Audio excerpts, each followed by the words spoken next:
اب زیادہ جوتا ہو گیا ہے، اس کو مسجد کے سامنے ایک ریک بنوا دیجئے، جو اچھا جوتا ہو اس کو دھو کر کے، صاف کر کے، پالش کر کے اس میں رکھ دیجئے، جو آئے اس کو مانگنے کی ضرورت نہیں پڑے، جس کو جیسی خواہش ہو اس میں سے لے کے چلا جائے۔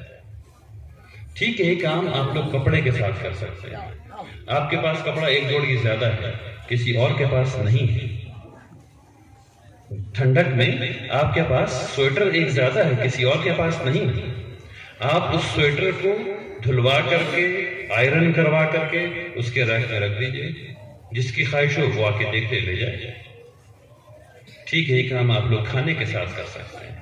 تو مسجد کو نفع بخش سینٹر بنائیے تاکہ لوگ مسجد کی طرف آئیں، آ کر کے اسلام سیکھیں، اللہ اللہ کرنا سیکھیں، یہ پتہ چلے کہ اللہ خالق ہے، اللہ رب ہے۔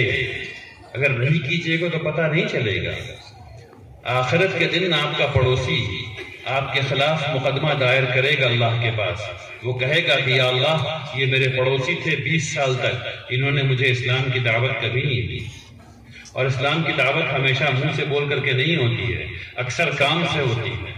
یہ سب وہ کام ہے جب کیجیے گا تب پڑوسی کا دل نرم پڑے گا، تب اس کو سمجھ میں آئے گا نہیں یہ بڑے اچھے لوگ ہیں، یہ پورے معاشرے کا خیال رکھتے ہیں۔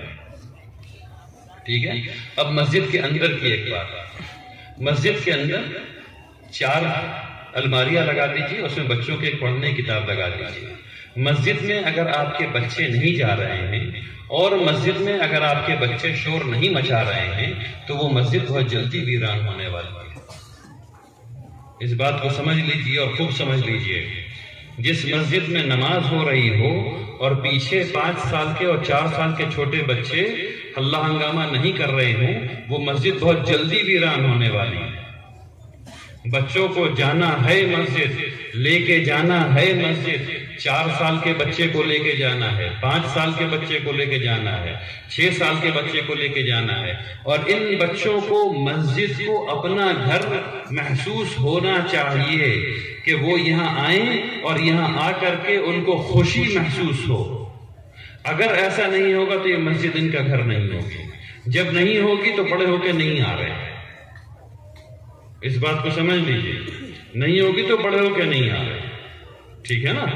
تو یہ بچوں کو ڈانٹنا پھٹکارنا مسجد سے بند کر دیا جائے، بڑی مہربانی ہوگی۔ کوئی ڈانٹنا وٹنا نہیں ہونا چاہیے مسجد میں۔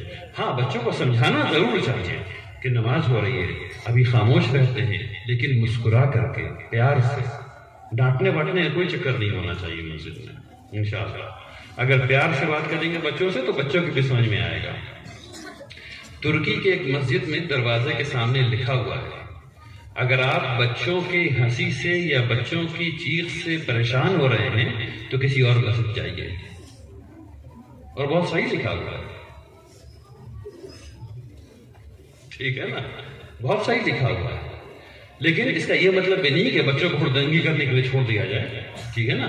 بچوں کی تربیت ہمیشہ کرنی چاہیے، بچوں کی تربیت کیجئے، مسکرا کر کے کیجئے، اچھے دل سے کیجئے، ڈانٹ ڈپٹ کے بےغت کیجئے، سارے بچے کو سمجھ میں آتا ہے۔ الحمدللہ رب العالمین۔ ٹھیک، آئیے ہم سب لوگ، اچھا میرے جانے کے بعد یہاں ابھی مجمع رہے گا انشاءاللہ، اور بھی لوگوں کی تقریریں ہونی ہیں، آپ لوگ کو اس کو بیٹھ کر کے سننا ہے انشاءاللہ، اور اس مسجد کی تعمیر میں پوری معاونت کرنی ہے، پورا سپورٹ کرنا ہے۔ لیکن آپ لوگوں سے میں اجازت چاہتا ہوں، مجھے 3 گھنٹے کا سفر کر کے ابھی آگے جانا ہے، ٹھیک ہے نا؟ لیکن جانے سے پہلے آئیے ہم سب لوگ دعا کریں کہ ہمارے دلوں کو اللہ سبحانہ وتعالی ایسے ہی متحد رکھے، اور جتنی آج سے پہلے جتنی بات شیطان نے ہمارے دل میں لوگوں کے خلاف لائی تھی اس کو ابھی یہاں سے ہٹا دیا۔ آج سے یہ 24 لوگوں کی ٹیم ہے جو انشاءاللہ اس مسجد کو بنانے میں پیش رہے گی، اور آپ سب لوگ معاونت کریں گے۔